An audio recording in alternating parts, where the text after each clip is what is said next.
Hey, first off, I want to start off by giving our praises to Yahweh Ba'ashem, Yahweh Shah Ba'ashem, Rakakwadash. Also want to give honors to the apostles and elders of Great Millstone who taught me this word, and the brothers who taught down sincerely. Also want to give a salutation to the elect scattered across the four corners of the earth.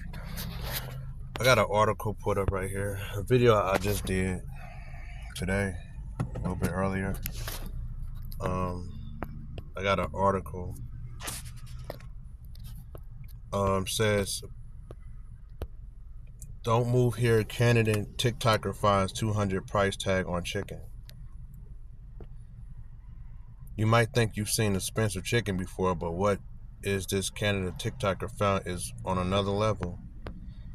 In a video, Cass Sazaba Morgan showed a pack of drumsticks from a Costco in Edmonton, Alberta, that were marked at a cost of $202.18 before planning to an event more expensive pack at $224.58. This is someone thinking about moving to Canada or food prices are outrageous. She shared in the video, moral of the story, don't move here. However, Canada should be fret about having to pay $200 for the chicken.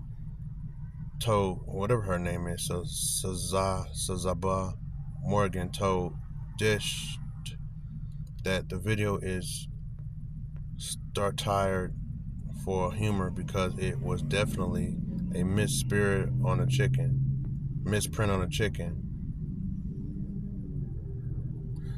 However, Morgan wanted to share that while this video was a joke, the cost of living in Canada isn't quite so funny. It's incredible, heartbreaking that people are moving and migrating to Canada for a better life only to essentially be homeless or jobless, she continued. Immigrants are being forced to leave because of their skyrocketed cost of living, and I don't think that's right. This isn't the only time Canadians have been upset about grocery prices. When comparing the price of ham for 2019 and 2014, people were surprised to find the price had doubled.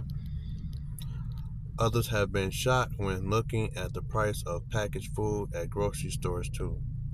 I'm not about to read no more of this, but this is Canada. I like the video I just did with the port strike happening. I think at 32 ports here in United States because they don't want to pay them more, so they went on strike. This is what food prices are going to be looking like pretty here soon, because stores only have 75 hours of food in a store. So once that goes and out of everybody's food's gone, it's going to be all anarchy and fighting. People are going to be fighting here. So this is just an example. But going back to Canada, Canada just had that. Let's go in this video I was just watching. It's called people in Canada aren't paying their rent or their mortgage, you know. So let's check this out. How do you take 20,000 children in the middle of New York City without anybody seeing? Hey America, have y'all seen this yet? It looks like the people in Canada are standing on business. Y'all remember that term that came out earlier this year? Standing on business? Yeah, the Canadians are not playing or paying. They are not paying. It says Ontario sees a huge surge in people not paying their housing and other bills. Even with interest rates on a decline, people in Ontario, Canada are experiencing an affordability crisis, especially when it comes to keeping a roof over their heads. Didn't want to tell y'all this, but as of late last year, they have surpassed a record of $1 billion, y'all, and it still continue to grow. They are not paying their bills, y'all. It says affordability is now worse than ever in Ontario as a bill delinquency and debt source. So even though inflation seems like it's going down, the problem is rising unemployment. I told y'all, people are quitting their job. People are not going to work no more. It seems like this system is really collapsing, and it's starting in Canada. So I got a question. When is it going to be America's turn? Isn't America the land of the free? Isn't it supposed to be free? Nah, baby. The only thing that was free was the dream, okay? And even to be able to dream, you gotta pay to live in a house in order to have a bed for you to sleep on so you can dream. So is the dream really free? But let me know your thoughts on this situation, y'all. This is strictly for entertainment purposes only. I am only raising awareness to interesting situations. Let's continue to get this shift, y'all. Peace in. Okay, let's see if I can find another video on Canadians not paying their bills.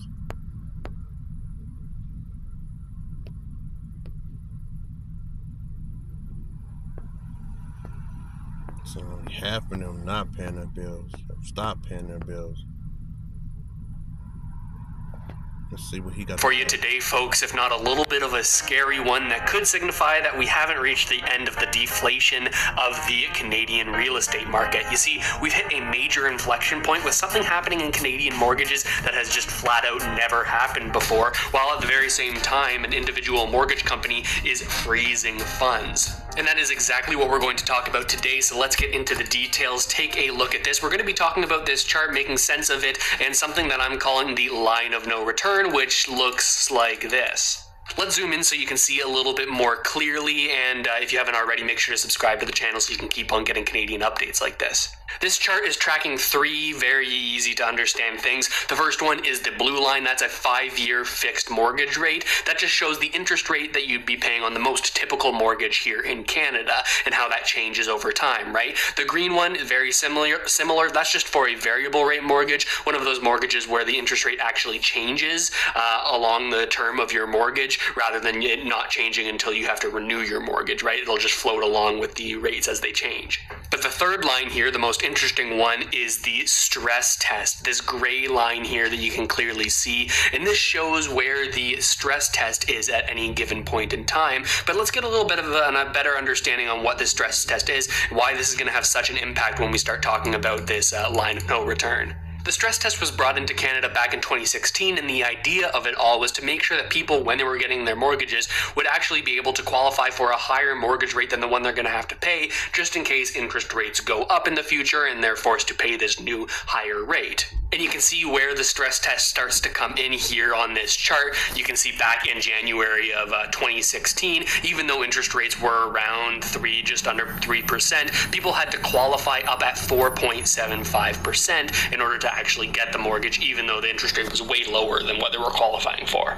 All the people who have qualified for loans in the past couple of years, this line right here is April 2020, and this one is July 2022, October 2022. All the people that have qualified at these lower rates, well, now interest rates where they are today are crossing the line that they were stress tested for, meaning that their income now will not support the loans that they need to continue owning their homes. But you might be saying, Russell, aren't most loans and mortgages over 5 years, and we don't have to really worry about that right now, at least for the next 3 years, because people's payments are locked in, and you'd be right. But there is a perfect storm that's happening right now in the area of the shorter term mortgages between 1 year and 2 years that are about to come due that could cause a large problem, and they're actually more common than you might think, especially in the past couple of years. But that is where the plot thickens, because one of the largest companies that provides these shorter term private mortgages. Y'all won't believe what I'm about to show y'all. Check this out right here. Y'all see this? All of this I'm about to pay for without spending. Well, not entirely. Considering high inflation and that the many successive interest rate hikes we've seen, it's not entirely surprising that Canadians are struggling with their finances, particularly those with high debt loads. And on the topic of debt, we know one of the key issues identified is debt service payments for credit cards. Okay, so pretty much just to give you more information on what's going on in Canada, we got people not paying their bills and their mortgages. Pretty much, they just can't afford it, and they're tired of the government just fucking them over all the time. So we'll see where this is going to land. These people, if they don't end up in some type of civil war or National Guard or something coming in, but you can see it's all around the world is falling apart, like the scriptures say it is. You got what's going on in Hasbro in Israel. That war turned up. You got all the country. You got the people walking out on the Israel summit because they don't believe nothing they have to say. You got this place just completely falling apart. You got what's going on with Canada, it seems like things always start to happen in Canada before it makes its way over here to the United States. But it's just all-out war, anarchy, places rebelling against the government, kingdom fighting against kingdom. So let's go ahead and get some scriptures real quick.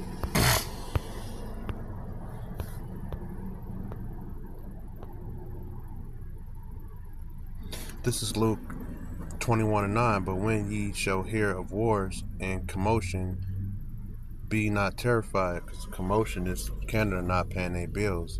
And you hearing of wars in Halsbury and Russia and China and United States all been named in war, and there's also actual war going on right now in Israel with the Philistines. So but when she hear of wars and commotion, be not terrified, for these things must first come to pass, but the end is not by and by. So even though these things are going on, the end is not yet. Then said he unto them, nation shall rise against nation. And we see these nations rising against nation and kingdom against kingdom. The Canada's regular people rising up against the government, and the rich people are tired of them. The same thing here in America. And great earthquakes shall be in diverse places. As you see, we just had a hurricane a couple of days ago in Florida and different parts of the world, which was horrible. Even we caught backlash here in Indianapolis of horrible rain, and we couldn't camp Friday because the wind was up to 60 miles per hour. You know, that's really random to see something like that here in Indianapolis. You know, we get tornadoes and stuff, but we just know tornadoes and just heavy rain and heavy winds for no reason at all. You know, this when it says earthquakes shall be in diverse places, and famines and pestilence. And famine, as you see, we got famines coming here. We already got the pestilence with the famine of the food is coming with these port strikes. And we got the pestilence already happening. Esau releasing all these different variants and different shortages out on the people all at once. We've never really seen something at this level before in my time of living. And fearful sights and great signs shall there be from heaven. And we got the fearful sights. Well, people think it's a beautiful sights because they see the UFOs, which are the chariots of the Lord, not knowing that them are horrible sights. And also the sight seeing of a whole bunch of nuclear weapons, and Hasbro and Israel, the air been filled with nuclear weapons, hitting other people, taking families and children out in them horrible sights. But before all these things shall lay their hands on you and prosecute you, deliver you up to the synagogue and into prison, being brought before kings, rulers, and for my name's sake. And that's what's coming next. And when we look into the word government, government means control or authority, the action, manner, or system of governing over the people, having authority and power over the people, control. This is Matthew 12:25. And Yahushua knew their thoughts and said unto them, every kingdom divided against itself is brought to desolate, and every city or house divided against itself shall not stand. And that's what's going on now. None of these places is going to stand. They're all going to fall. All the glory of Yahweh B'Hashem, Yahushua B'Hashem, Rekakradash. This is Matthew 24:7. For nation shall rise against nation, and kingdom against kingdom, and there shall be famines and pestilence and earthquakes in diverse places. For all these days that were before the flood, they were eating and drinking, marrying and giving in marriage, until the day that Noah entered into the ark. And that's what's going on now. Except for instead of Noah entering into the ark, hey, them nuclear weapons is going to enter into the United States and destroy this place. So with that being said, Shalom.